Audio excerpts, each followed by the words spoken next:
Welcome guys to a new video. Today we're gonna talk about a short story from Benjamin Franklin's life and what we can learn from it. It's a great lesson. My name is MATARI and let's get started. So right now I'm reading the book Mastery by Robert Greene, and the good thing about Robert Greene is that he mentions his gems, his data sets through stories from history, which is really good. So he mentions this Benjamin Franklin story in his childhood. So when he was young he got an apprenticeship. He was born in the 18th century, so he got an apprenticeship in his brother's business, I think, to work as a writer. And he was like in his teenage years, and he liked writing. It was his favorite thing to do, and he used to write a lot, and he learned a lot about the industry. But one thing though, his older brother was kind of envious from him. He didn't publish the writings that Benjamin wrote. He disliked most of his writings. He was kind of tough on him. So Benjamin got kind of tired of this shit, so he decided to make a fake character and just send writings through the fake character to the printer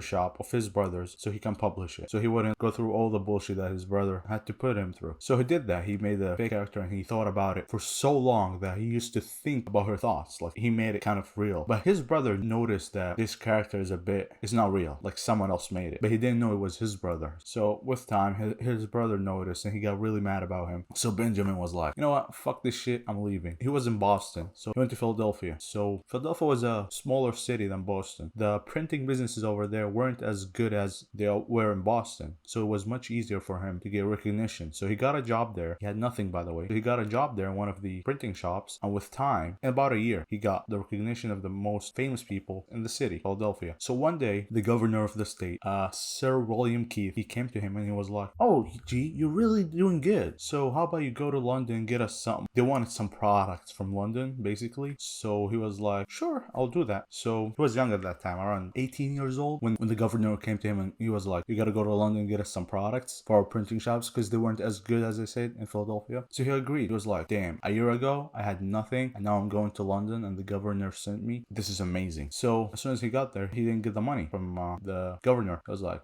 this is weird. So he was a bit confused. So he went to one of the rich people in London from Philadelphia and he asked about him. Like, "Do you know anything about him? Do you think the money's coming? Like, what's the situation like?" And then the rich guy in London, he was like, "Yeah, this governor, bro, he's all talk. He just says a lot of shit just to show to people that he's a good guy, but he doesn't do it." So he was like, fuck. But after that, he was broke again in a different city far from home. So he decided, with his skills in writing, to work in a printer shop. And printer shops in London were much bigger than Philadelphia, so it was like a bigger opportunity for him. So when he went to work in one of the shops, the people in there noticed that when he went to one of the shops, he started just doing writing and publishing it, and it was like, work was good for him. But like, he noticed that the people in the shop with him, his co-workers, were going out and drinking every single day. They usually invite him to go with them, but he would just refuse. He could focus on his work. He just thought that it was stupid to like go drink midday while you're working, because you won't be able to focus, you know? So with time, he noticed that his writings would have a lot of mistakes in them. He would just like read them, like edit them, and then at the time of the publishing, you would notice, oh, how are there mistakes in here? I read this a lot of times. There's no way this is like true. He thought he was like getting mad or like getting a bit crazy. So he asked one of his coworkers, like, "Do you guys like notice? Like, I've been getting a lot of errors in my like writings the past couple of weeks." "Yeah, there's a ghost who like changed the writing." Like something stupid. Like they made it seem funny. So after that, he noticed it was them that they were making errors in his writing. So he started going out with them, and then after that, he noticed that there were no more errors in his writing. He was like, "Why did they do that?" And after that situation, all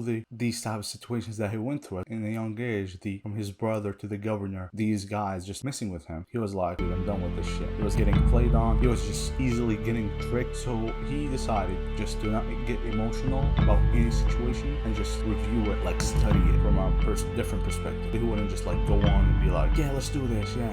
He changed his perspective. After all of these situations that he went through, he was like, "I gotta stop this shit and like gotta focus. I'm like not get emotional about any situation and just analyze it from a different perspective." So around a year and a half after he's been in London, he went back to Philadelphia. He made some money. He went back to Philadelphia, and guess what? To his surprise, Sir William Keith, the guy who sent him, the governor, he welcomed him and was like, "You know what? I opened a new business and I got 5 people in there, and I just wanted to hire you and like wanted you to be the manager of them, you know?" And he just acted like as if nothing happened, you know? So Benjamin, after all these situations that he have been in, he was like, something is not true about this. This guy tricked me before. Why does he want me to just just manage a new store after like all of this. Like this, basically the governor wasn't like the nice guy. He was like the bad guy. Everyone knew that. So he wouldn't do something like that. And he was being so nice with them. So he noticed something was going on. And after thinking about it, he knew the real reason why the governor gave him the shop. It is because he wanted Benjamin to teach all the other 5 guys to run the business, how to do writing, how to publish it, and get so good at it, and then fire him. That was his plan, the governor's. So he decided to play a trick on him. So what he did, he accepted the job, and then what he did is all the customers they